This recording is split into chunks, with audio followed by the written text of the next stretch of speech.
सबसे प्रार्थना है कि रात्रि के शयन के समय अगर आप अपने साधन को बढ़ाना चाहते हैं तो 2 मिनट एकाग्र होइए, आचार्य गुरुदेव इष्ट के चरणों में प्रणाम कीजिए, फिर प्रार्थना कीजिए। हे वृंदावन धाम, हे श्री राधा वल्लभ लाल, हे आचार्य, हे गुरुदेव, मुझ अज्ञानी के द्वारा शारीरिक, मानसिक या वाचिक जो भी अपराध बना हो, कृपा करके या प्रायश्चित करवा दीजिए या क्षमा कर दीजिए। रोज प्रार्थना कीजिए रात्रि में शयन के समय। गुरुदेव की कृपा से, आचार्य की कृपा से यदि दिन में कोई अपराधमयी वृत्ति, उसी समय जलन होगी और वो सामने आ जाएगी। देखना आप, उसी समय आपके हृदय में जलन होगी, वो बात आ जाएगी, बस समझ लेना यहां अपराध बन गया है। रोज जांच करते रहो, आज कौन सी त्रुटि हुई, कल प्रातः काल इनसे नियम लो कि वो त्रुटि अब जीवन में ना हो। फिर हो जाए फिर भी निराश मत हो, फिर नियम लो कि वो त्रुटि नहीं करेंगे। एक दिन ऐसा आएगा कि आप निरपराध हो जाओगे। रोज रात्रि में शयन के समय सब विश्व ब्रह्मांड के संतों से क्षमा मांगनी चाहिए। व्यक्त अव्यक्त महापुरुषों, जो शारीरिक, मानसिक, वाचिक अपराध मुझ अधम से बन गया हो, क्षमा करो और हमें सद्बुद्धि प्रदान करो, जिससे हम प्रभु की आराधना में आगे बढ़ें। रोज प्रायश्चित की तरह ये प्रार्थना करो कि जाने अनजाने में जो भी व्यक्त अव्यक्त महापुरुषों का अपराध बन गया हो, इससे बहुत लाभ मिलेगा।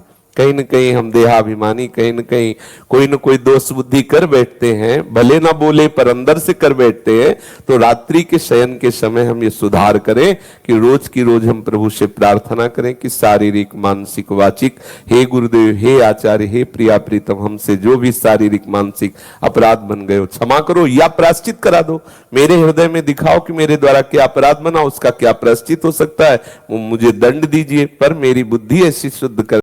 तरह और कितना जपें जिससे शीघ्र ही स्वरूप बोध हो जाए।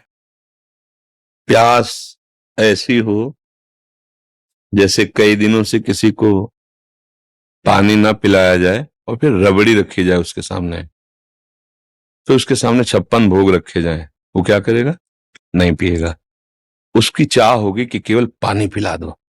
ऐसी नाम जबकि प्यास हो और व्याकुलता ऐसी हो जैसे तुम्हें यमुना में अभी ले चले और कहें डुबकी लगाओ और फिर आपको दबा दें और दबाए रखें। जो श्वास लेने की व्याकुलता आपके अंदर हो, वैसी व्याकुलता हो तो बिगड़ी जन्म अनेक की अब वहीं सुधरे आज, अभी भगवत साक्षात्कार हो जाए।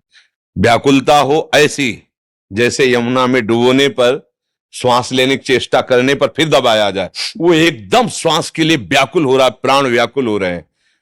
और प्यास ऐसी हो कि जैसे पानी की चाह वाले को रबड़ी रसगुल्ला रखा जाए। ब्रह्मादिक के भोग शब्द विषम लागत ताहि, नारायण ब्रज चंद की लगन लगी है जाए। ऐसी तो चाह हो और ऐसी व्याकुलता हो कि दरस बिन दूखन लागे नयन। जब से तुम बिछुरे पिए प्यारे, कबहु न पायो चैन। अभी हम चैन से सो रहे हैं, चैन से खा रहे हैं और हम भगवत प्राप्ति की बात कर रहे हैं। भगवत प्राप्ति कब? नारायण हरिभजन में ये पांचों न सुहात, विषय भोग, निद्रा, हंसी, जगत प्रीति, बहुबात। बस केवल अपने प्रभु का सुमिरन और उनसे मिलन की चाह। बस फिर आपको एक प्रश्न ही नहीं करना पड़ेगा कि कैसे तत्वबोध हो, कैसे प्रेम प्राप्त हो। समझ रहे हो बच्चा? महाराज जी, अशांति, भयंकर जलन अज्ञान के कारण या प्रारब्ध के कारण या फिर वर्तमान अपराध बन जाने के कारण होती है? सबका मूल अज्ञान ही है। वर्तमान का अपराध भी अज्ञान से ही होता है और पूर्व अपराध जो हुए हैं वो प्रारब्ध का नाम दिया जाता है, वो भी अज्ञान से हुई है। सबका मूल कारण दुख का, अशांति का, जलन का, क्लेश का, जन्म मरण का अज्ञान ही है। भगवान के चरणारविंद का आश्रय लेकर भगवान के प्रेमी जनों के द्वारा उनके श्रीमुख से निकले हुए वचनों को सुनकर उनकी आज्ञा के अनुसार जीवन हम अपना चलाए तो बहुत जल्दी हमें ज्ञान प्राप्त हो जाए, तो ये अज्ञान नष्ट हो जाए। अज्ञान नष्ट होते ही परम शांति की प्राप्ति हो जाती है। श्रद्धावान लभते ज्ञानम तत्परः संयतेन्द्रिया, ज्ञानम लब्ध्वा पराम शांति। परम शांति कहां मिली? ज्ञानम लब्ध्वा पराम शांति मचरेणादि गच्छति। भगवत प्रेमी महात्मा और शास्त्र, इनके जो वचन है उनके अनुसार जब हम जीवन यापन करते हैं, उनके अनुसार चलते हैं तो हमारा ज्ञान नष्ट हो जाता है। अज्ञान नष्ट होते ही जैसे अंधेरे में क्या है मुझे पता नहीं चल रहा, पर जब प्रकाश हुआ तो पता चल गया। जब पता चल गया तो ना भय रह गया, ना कोई जलन रह गई, ना कोई अशांति, परम शांति, परमानंद की अनुभूति हो गई। किसका प्रश्न था?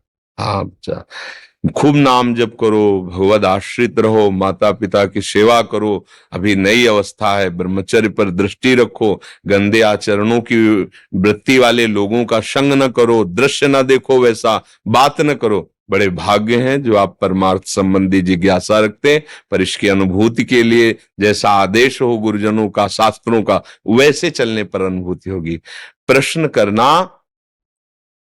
उतना लाभदायक नहीं होगा जितना आचरण में उतारना लाभदायक होगा। जैसे मानो आप प्रश्न तो पढ़ के भी कर सकते हो ना, किसी भी उद्देश्य से कर सकते हो।